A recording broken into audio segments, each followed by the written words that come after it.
নমস্কার বন্ধুরা, আপনারা দেখছেন এমডি টুডে চ্যানেলে আবারও একটি ভিডিও। আর আজকের ভিডিওটি হবে, যদি কেউ ভাইফোঁটাতে এই তিনটি জিনিস গড়ে রাখে তাহলে সে পাবে ভাই বোনের মধ্যে আশীর্বাদ প্রাপ্ত বর এবং সেই দিন সেই পাবে দীর্ঘায়ু, যা শুভকামনার জন্য প্রত্যেক বোন প্রত্যেক বছরের মধ্যেই করে থাকে। তো বন্ধুরা, ভাইফোঁটা শুধু একটা আচার নয়, এটা ভালোবাসা ও সম্পর্ক আর আশীর্বাদেরও প্রতীক। বছরে একবার এই দিনটি আসে, আর সেই দিন বোন তার ভাইয়ের কপালে ফোঁটা দিয়ে প্রার্থনা করে যেন তার ভাই সুখে এবং সুস্থে দীর্ঘজীবী হয়। কিন্তু আপনি কি জানেন, শাস্ত্রে বলা হয়েছে এই দিনে যদি গড়ে রাখা হয় মাত্র তিনটি জিনিস, তবে গড়ে ভরে যায় সৌভাগ্য, স্বাস্থ্য ও শান্তি। এমন কি তিনটি জিনিস গড়ে রাখলে যা ভাই এবং বোনের মধ্যে সম্পর্ক ভালো রাখে,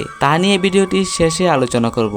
এবার আসি, ভাইফোঁটা কোথায় থেকে এলো। আছে, একদিন যমরাজ তার বোন যমুনার বাড়িতে গেলেন, আর যমুনা ভাইকে ফোঁটা দিয়ে দীর্ঘায়ু আশীর্বাদ দিলেন। তখনই যমরাজ বললেন, আজ থেকে যে ভাই এবং বোন এই দিনটি পালন করবে তাদের জীবনে থাকবে না অকাল মৃত্যু। আর এই দিনে প্রতিটি উপাদান, চাল, ফুল, প্রদীপ সবকিছুই এক একটার প্রতীক আছে, কিন্তু তার মধ্যে তিনটি বস্তু সবচেয়ে গুরুত্বপূর্ণ, যেগুলো ঘরে রাখলে উপকার হয়। তাহলে চলো বন্ধুরা, এবার জেনে নেই এই তিনটি বস্তু কি কি। সবার প্রথমে আসে শঙ্খ।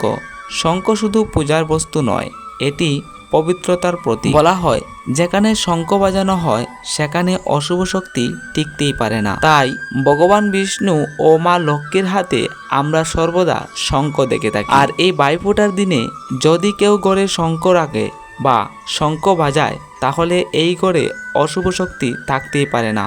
এই ঘরে প্রবেশ করে ইতিবাচক শক্তি। শঙ্খ বাজালে বাতাস কম্পন তৈরি হয়, যা নেগেটিভ এনার্জিকে দূর করে। যারা প্রতিদিন শঙ্খ বাজান তাদের বাড়িতে থাকে শান্তি ও আর্থিক স্থিতি। তাই ভাইফোঁটার দিনে সকালে স্নানের শেষে শঙ্খ বাজিয়ে পূজা করুন, দেখবেন সারাদিন ঘরে থাকবে এক আলাদা শান্তি। বন্ধুরা, এবার আসি আমরা দ্বিতীয় বস্তু। দ্বিতীয় এমন কি বস্তু বাড়িতে রাখলে মা লক্ষ্মী অথবা ভাইফোঁটার জন্য অতি উপকারী হয়, তাহলে চলো জেনে নিই। তো দ্বিতীয় যে জিনিসটি হলো, সেটি হলো তুলসী গাছ।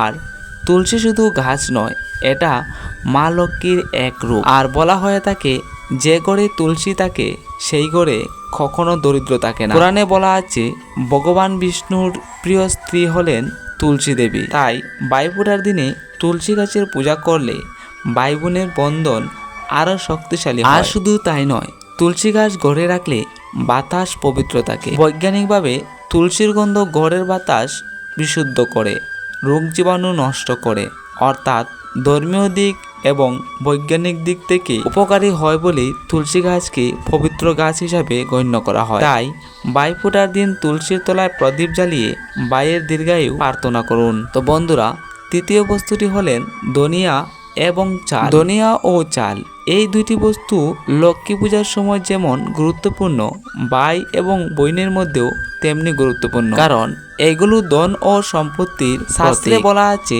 ভাইফোঁটার দিন চাল ও ধনিয়া দিয়ে পূজা করলে মা লক্ষ্মীর কৃপা লাভ করা যায়। তাই ভাইফোঁটার শেষে চাল ও ধনিয়া আপনি বাড়ির দক্ষিণ পূর্বে এক কোণে রাখে দিন। এটা অর্থভাগ্য বৃদ্ধি করে এবং বাড়ির অর্থনৈতিক সমস্যাও দূর করে। তো বন্ধুরা, এই তিনটি বস্তু শঙ্খ, তুলসী বা ধনিয়া, এরা শুধু ধর্মীয় নয়, এরা প্রত্যেক জীবনের ভারসাম্য। যেমন শঙ্খ শক্তি দেয়, তুলসী দেয় পবিত্রতা, আর ধনিয়া বা চাল দেয় সমৃদ্ধি। তাই যে ঘরে এই তিনটি জিনিস থাকে সেখানে অশুভ শক্তি প্রবেশই করতে পারে না। তো বন্ধুরা, আপনারা যদি এই তিনটি জিনিস আপনাদের ঘরেতে রাখেন তাহলে অবশ্যই ভগবান আপনার মঙ্গল করবে। আর আজকের জন্য এতটুকুই। আপনারা ভালো থাকবেন এবং সুস্থ থাকবেন।